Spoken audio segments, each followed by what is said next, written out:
जैसे मैंने बताया, पुराणों में एक कहानी है, कथा है शिव पार्वती की, का विवाह कैसे हुआ। देवता जो थे, जैसे कल्पना है, स्वर्ग है, उसमें इंद्र उनका राजा है, 13 देवता हैं और उनकी सब चीजें अलग हैं। गाय है, कामधेनु है, घोड़ा है उनका उच्चैश्रवा, हाथी है ऐरावत, सारी चीजें उनकी अलग है। तो कहते हैं कि देवता जो थे वो युद्ध में पराजित हो जाते थे और एक तारक नाम का असुर सबका विनाश करता था। कालिदास वहां लिखते हैं, पुराणों की इस बात का विस्तार कुमार संभव में किया है। तो वो जो बात है वहां क्या लिखा है, तारक असुर उपप्लवाय लोकानाम धूमकेतु उत्थित। जो लोग थे उन्होंने शिकायत की देवताओं के राजा इंद्र से कि महाराज तारक असुर, नाम सुना है, तारक असुर है, तारक नाम का असुर है, वो ऐसे उदय हो गया। सूर्य उदय होता है कल्याण के लिए, चंद्रमा उदय होता है कल्याण के लिए, तारों का उदय होता है कल्याण के लिए, लेकिन ये धूमकेतु जो है उसको क्या मानते हैं, विनाश के लिए। धूमकेतु क्या करता है, विनाश, जिसे पुच्छल तारा कहते हैं। कहते धूमकेतु युग, जैसे धूमकेतु जब आता है, महाभारत का जब युद्ध हुआ तो उस समय की भी घटना है कि महर्षि वेदव्यास के पास गए युद्ध के लिए विचार करने, श्री कृष्ण आदि रे कि युद्ध के लिए समय कौन सा रखा जाए। तो उन्होंने कहा ऐसे ऐसे एक धूमकेतु का उदय होने जा रहा है। ज्योतिष के विद्वान थे, और वो धूमकेतु क्या होता है, प्रजाजनों के, प्रकृति के लिए विनाश का कारण बनता है। अर्थात ऐसी परिस्थितियां प्रकृति में पैदा हो जिससे कि अधिक से अधिक विनाश हो सके। नहीं तो प्यार मोहब्बत से कोई किसी को मार सकता है क्या? मारने के लिए, मरने के लिए तो बुद्धि को विकृत करना पड़ेगा, विनाश बुद्धि करनी पड़ेगी। वो कब होगी, जब धूमकेतु आएगा, और धूमकेतु होगा तो यहाँ प्रकृति की सारी विषमताएं हो जाएंगी, तब ऐसा होगा। तो धूमकेतु भारतीय साहित्य शास्त्र में विनाश का कारण माना जाता। ऐसा हुआ होगा अध्ययन के आधार पर उसने कहा। तो धूमकेतु के समान लोका नाम उपप्लवाय, लोकों का प्लवन नहीं, विनाश, प्रलय के लिए उदय हो गया ये। महाराज इसका कोई उपाय करो। तो कहते हैं देवताओं ने प्रयास किया और देवता सफल नहीं हुए। बहुत शक्तिशाली था देवता, मतलब उत्तम कोटि के लोग, लेकिन पौराणिक दृष्टि से मान लो देवता यानी इंद्र के नेतृत्व में सब देवता। यदि हम बुद्धिजीवी की दृष्टि से विचार करें तो मतलब बुद्धिजीवी लोग, बोलो, जैसे संसार में अलग अलग हो ही जाते हैं लोग। किसी देश का राजा, किसी क्षेत्र में कोई गुंडा, कोई बदमाश प्रजाजन को दुखी करता है, ऐसा हो जाता है। तो वो ऐसा हो गया, तो देवता पराजित हो गए, नहीं हुआ। तो फिर क्या हुआ, कालिदास इसका मानवीकरण करते हैं। मानवीकरण समझते हैं ना, जैसे बादल को दूत बनाया कालिदास ने। मानवीकरण में कवि बहुत निपुण होते हैं, कालिदास तो बहुत ही निपुण था। मेघदूत कविता है ना, रचना है, काव्य रचना है, तो उसमें मेघ को दूत बना दिया। तो मानवीकरण कहते हैं, यानी प्रकृति की जो चीजें हैं, जड़ चीजें हैं, उनको भी मनुष्य मान लेना। तो यहाँ क्या किया है, कामदेव है। कामदेव किसे कहते हैं, काम को भी देव कहा। हमारे अंदर जो इच्छा होती है यौन में, पुरुष और स्त्री के अंदर एक दूसरे के प्रति जो आकर्षण है, एक दूसरे के प्रति जो चाहत है, उसका नाम क्या है, काम है।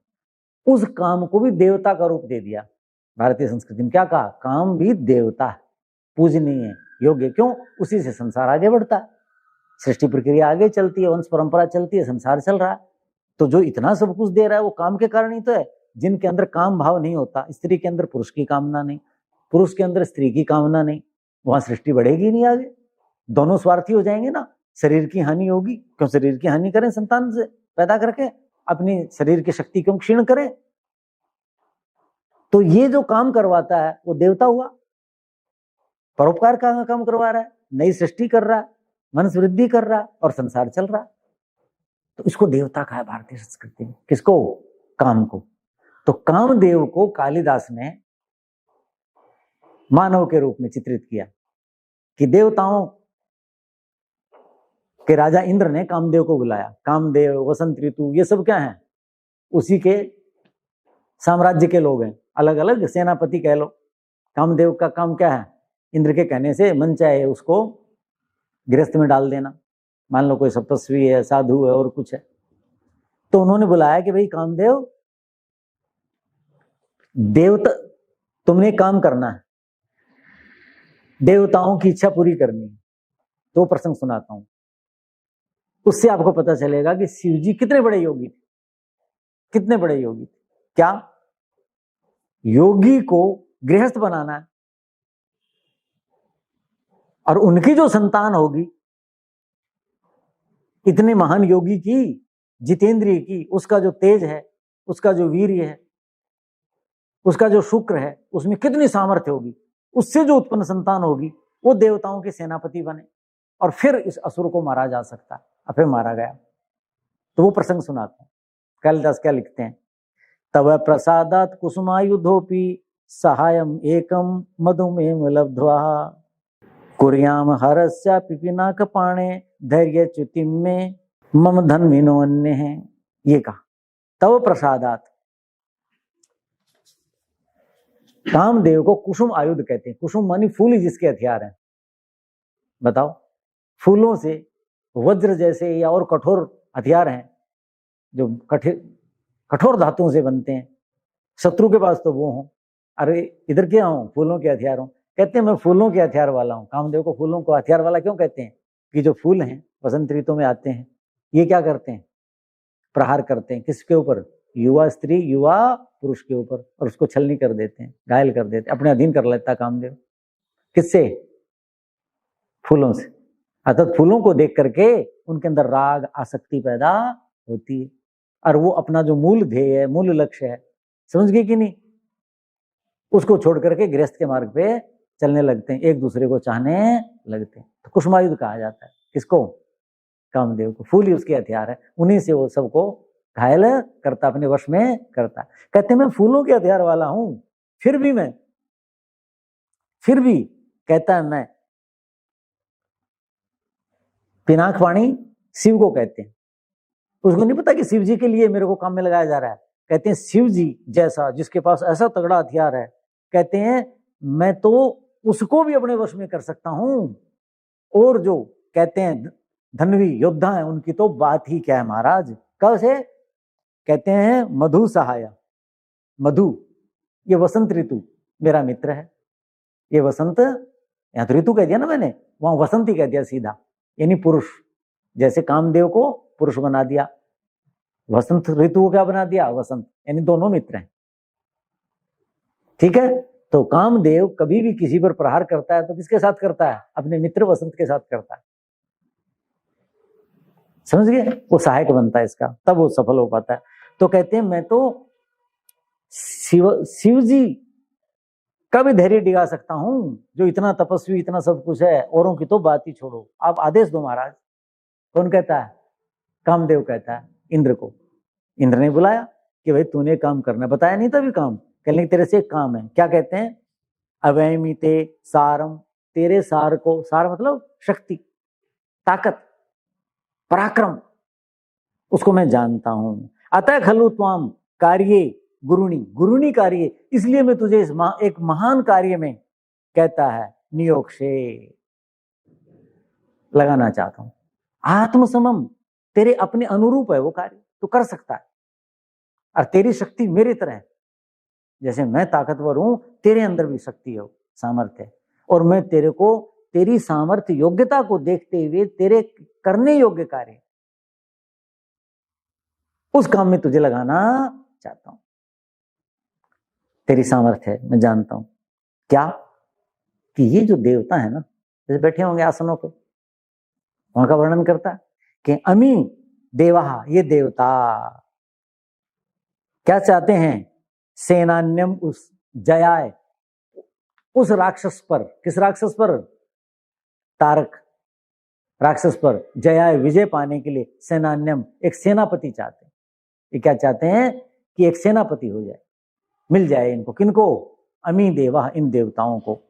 वो सेनापति कौन हो सकता है, बोलो, भवस्य वीर्य प्रभवम, भावस्य, शिव के वीर्य से, तेज से, शुक्र से उत्पन्न सेनापति चाहते हैं। ये तो नहीं करना। शिव जी का जो तेज है, सातवीं धातु है, उससे उत्पन्न संतान इनके सेनापति बन जाए, इनकी ये इच्छा है। महान तेजस्वी जितेंद्रिय, उसका तेज कैसा होगा? सहन करो, एक भांग पी करके जो जीवन यापन कर रहे हैं उनका शुक्र, उससे उत्पन्न संतान कैसी होगी सोचो। भांग के पकोड़े खा करके जो जीवन जी रहे हैं उनसे जो बनेगा शुक्र, सातवीं धातु, उसकी संतान कैसी होगी? कैसे शिव के साथ अनर्थ किया नालायकों ने। कहते हैं कि भाई ये करना है तुमने, क्या करो फिर? इसके लिए तुमने प्रयास करना है। तस्मै हिमाद्रे प्रयताम यत्तनुजाम यतात्मने रोचि तुम यतस्व। कहते हैं यतस्व, तुमने प्रयास करना है। क्या करना है?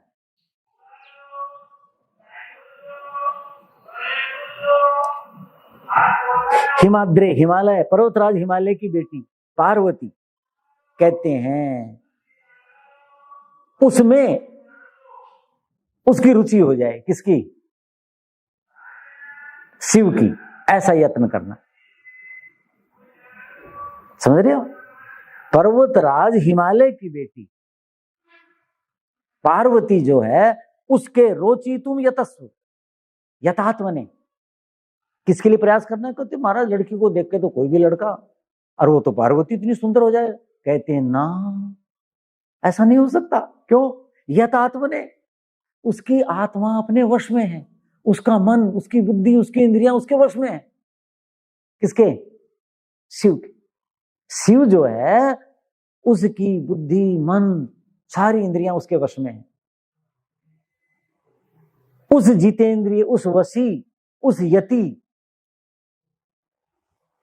को पार्वती अच्छी लगने लग जाए, उसमें उसकी रुचि हो जाए। कहते हैं रोचि तुम यतस्व। ऐसा यत्न कर। अब तुम प्रयास कर ले, देख ले, तेरा काम ये सृष्टि में दूसरे के प्रति आकर्षण पैदा करना। क्यों? कहते महाराज पार्वती क्यों? पार्वती क्यों? प्रश्न आ सकता है ना, और भी तो स्त्रियां हो सकती हैं। कहते हैं भाई, बताया ना कि सेनापति किसे बनाना चाहते हैं देवता? जो शिव के तेज से, शिव के तेज से जिसकी उत्पत्ति हो, उस तेज को, उस शुक्र को, उस वीर्य को, उस सातवीं धातु को और कोई संसार की स्त्री धारण करने में समर्थ नहीं। भांग नशेड़ी वाली की तो कोई भी धारण कर ली, है क्या उसमें? इस संसार में इतनी जनसंख्या हो रखी, मानसिक विक्षिप्त, दुखियारे, बुरा हाल, सहन शक्ति नहीं, कुछ भी नहीं है, हाय हाय में दुखी हो रहा संसार, कीड़े मकोड़ों की तरह फैली हुई जनसंख्या। ये कौन सी है? विलासी लोगों की, दुर्व्यसनी, दुराचारी लोग, ज्यादातर बुरा हाल है। कितने लोग हैं जितेंद्रिय? कितने लोग? इसलिए जितेंद्रियता की महत्ता। तो कहते हैं योचित सुतद वीर्य निषेक भूमि सैव क्षमा। योषित्सु, संसार की स्त्रियों में, इस समय संसार में जितनी स्त्रियां हैं उनमें कहते हैं तद वीर्य, उस शिव के वीर्य, शुक्र, तेज, वीर्य और शुक्र भी छोटा शब्द है, तेज, तेज, उसके तेज को कहते हैं धारण करने में सा एव क्षमा, वो पार्वती ही क्षम, समर्थ है, योग्य है, वही उसको धारण कर सकती है, उसके बीज को। इति, ऐसा।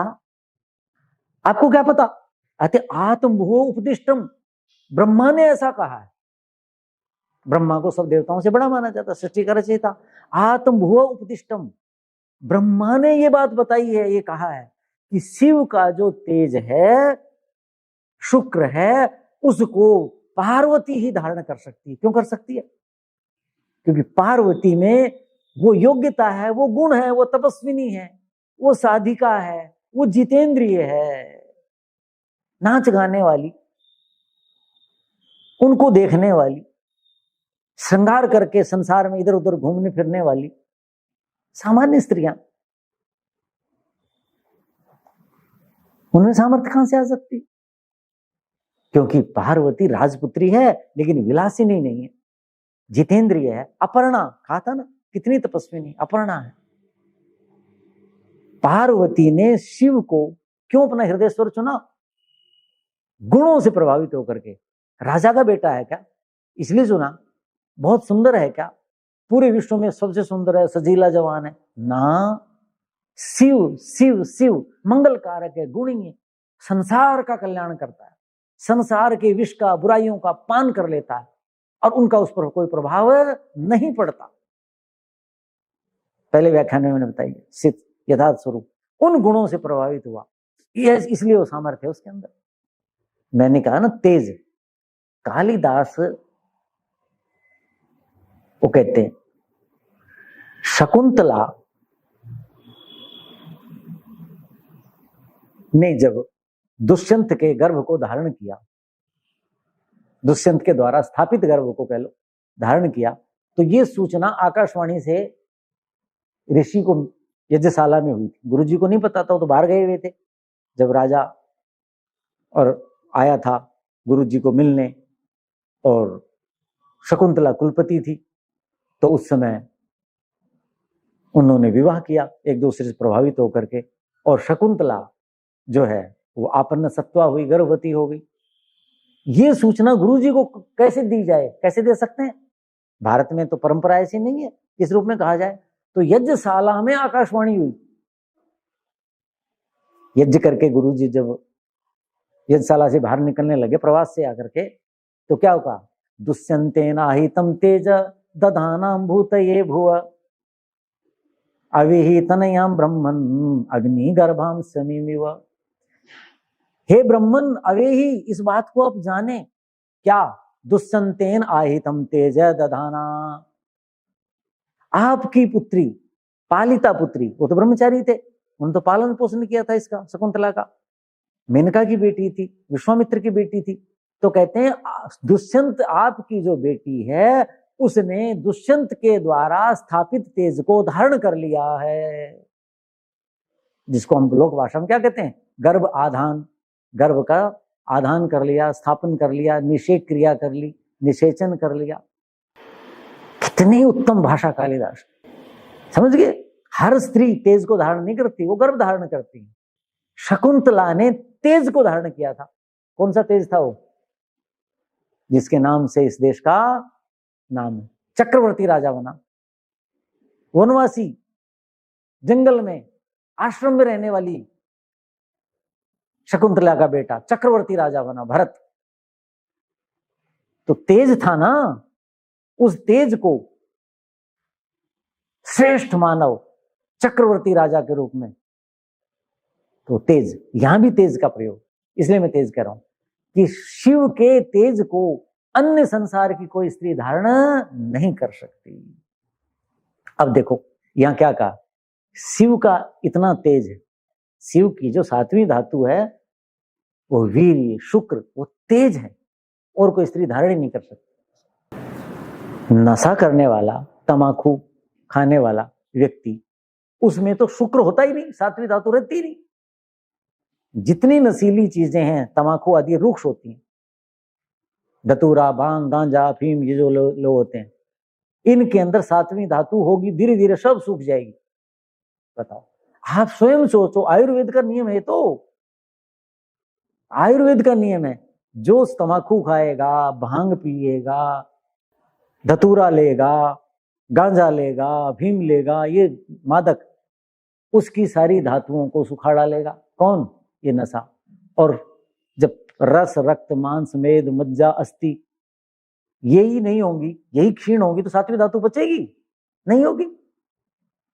और जिसको तुम भांग धतूरे वाला कहते हो, जिसके नाम से कहते हो कि वो पीता था, उसके अंदर सातवीं धातु इतनी तेजस्वी हो जाएगी कि जिस वो पृथ्वी पर धारण करने वाली एक ही तपस्विनी हो सकती है, राजपुत्री तपस्विनी, और कोई धारण ही नहीं कर सकता।